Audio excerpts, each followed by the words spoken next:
Prince William's private audience with representatives of the Palestinian Red Crescent Society at Kensington Palace was, on paper, only another entry in a busy summer diary. No cameras, no formal speeches. Simply an hour behind tall windows that look over the sunken garden. Yet the meeting, confirmed later in a short communiqué, signals a step that seasoned palace watchers believe carries lasting consequences for the shape of a modernized monarchy. The Prince of Wales, still short of his 43rd birthday, chose to listen at length to frontline medics and logistic coordinators who, week after week, move food, water and first aid supplies through checkpoints in Gaza, often under fire. Afterwards he authorized a sentence that reverberated through diplomatic circles in London, Washington, and Jerusalem alike. The Prince of Wales continues to follow the humanitarian situation in the Middle East closely.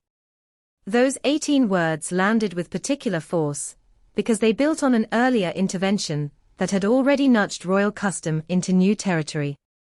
In February, after visiting the British Red Cross headquarters, Wiliam publicly called for swifter aid access, and for hostages to be released, adding that the fighting should end as soon as possible.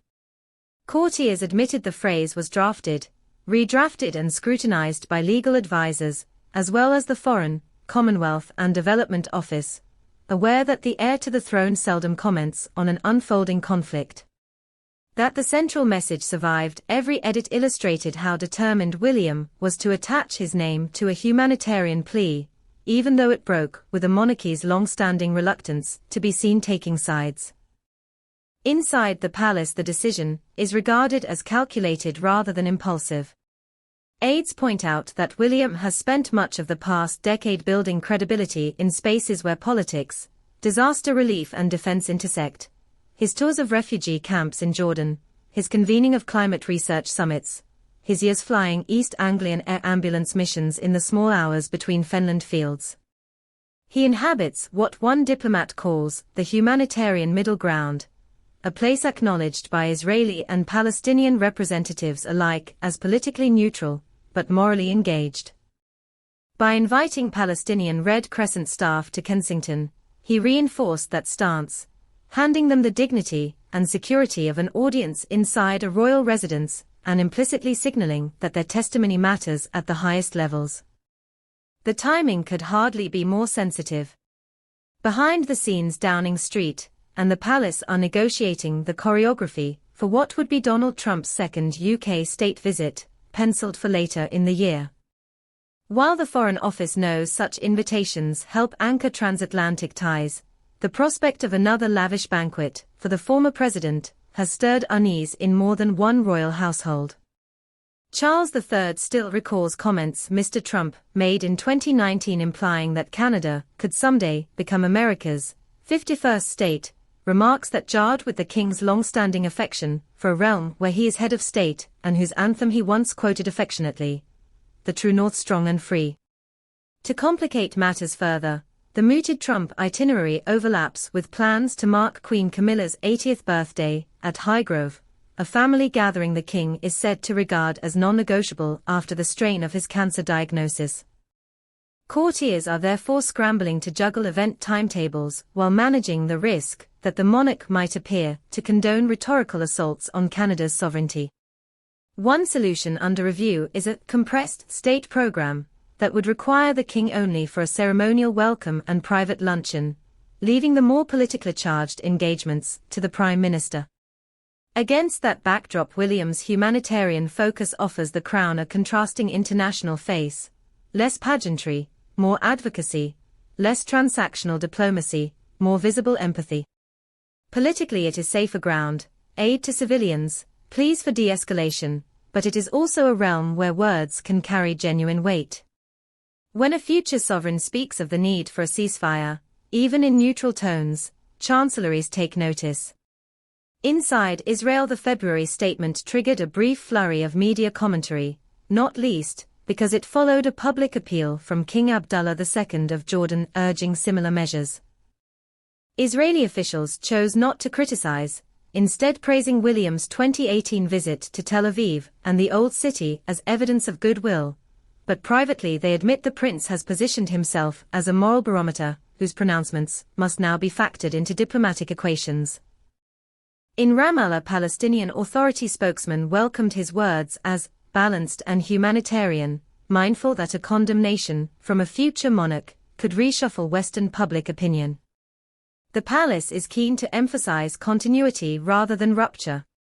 Courtiers note that Queen Elizabeth II, while scrupulously apolitical, allowed her personal income to support disaster relief funds and quietly asked aides for updates on Bosnia in the 1990s, Sierra Leone in the early 2000s and Syria later on.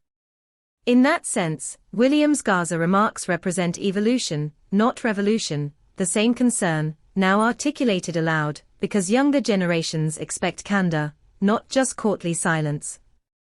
Within government circles, the adjustment has been largely welcomed. Senior Foreign Office figures argue that the king and his heir can voice humanitarian anxieties without sabotaging official policy. Indeed, their interventions may lend pressure where Whitehall rhetoric alone cannot. Yet private briefings reveal some unease at the speed with which protocols are changing. One retired ambassador recalls that when Prince Charles once hinted at discomfort over Chechnya in a 2004 speech, back-channel messages from Moscow arrived within hours.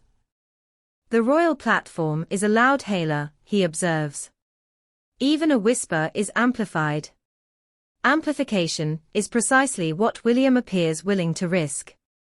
Those who saw him talking to Red Crescent staff say he requested granular detail, border crossing hold-ups, the volume of antiseptic dressings per lorry, the fail rate of generators feeding Gaza's surgical wards. Such specificity suggests future meetings with donor states or NGOs where he might lobby for expedited clearances or specialist aid loads. A Kensington aide confirms the palace is compiling follow-up actions. If carried through, that would constitute a new style of royal engagement, not merely shining a spotlight, but attempting to shift procedures on the ground.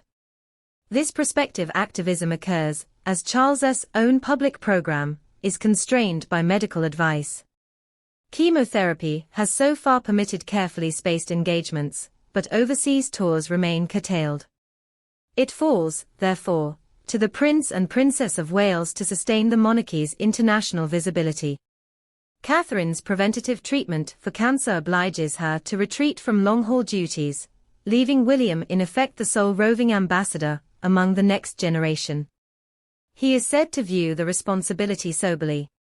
You'll see fewer polo trophies, more briefings with humanitarian coordinators, predicts a friend from St. Andrew's days. He knows the brand has to earn its keep. How far can he go before courting political controversy? Constitutional lawyers note that speaking about aid access respects the line between humanitarian necessity and diplomatic negotiation, advocating a particular ceasefire formula, or endorsing one side's territorial claims would cross it. Wiliam's advisers stress that every public utterance on Gaza was cleared with ministers, yet the novelty of his stance means future remarks will attract closer scrutiny. Republican campaigners already allege that expressing opinions, however compassionately, proves the crown is incompatible with impartial governance. Monarchists reply that moral leadership is precisely why the institution endures, that kings and princes who confine themselves to botanizing and ribbon-cutting will fade into irrelevance. The next test may come sooner than expected. If the Trump visit is confirmed, Wiliam will almost certainly take a prominent role, escorting the guest during parts of the itinerary. The optics of hosting a polarizing figure weeks after affirming distress over Gaza will draw inevitable comparisons. Political commentators will watch to see whether the prince maintains public silence on controversial subjects in the former president's presence, or whether subtle cues, discussion topics, invited charities, signal continuing concern. Meanwhile, in Canada, palace officials are drafting remarks for Charles's eventual tour that reaffirm friendship without echoing the old imperial tone. Staff emphasize Indigenous reconciliation, environmental stewardship, and constitutional stability. They hope such themes will neutralize any lingering irritation over Mr. Trump's tongue-in-cheek 51st state quip. Whether domestic audiences notice the diplomatic fencing match behind the speeches remains to be seen. For now, attention rests on the heir, a prince who begins the day listening to paramedics from Gaza and may end it briefing officials about security for a controversial American guest. In the space between those meetings lies the central question of contemporary monarchy. Can an unelected figure speak credibly about human suffering while hosting heads of state? Some beloved, others divisive. Wiliam appears ready to try. Where once a royal might have quoted Kipling, or invoked wartime stoicism, he now points to fractured supply lines and the need for safe corridors. If he succeeds, if his words help move pallets of bandages through Rafah, or coax Treasury officials into loosening purse strings, then this quiet morning at Kensington will mark an inflection point. The day an heir decided neutrality need not mean silence.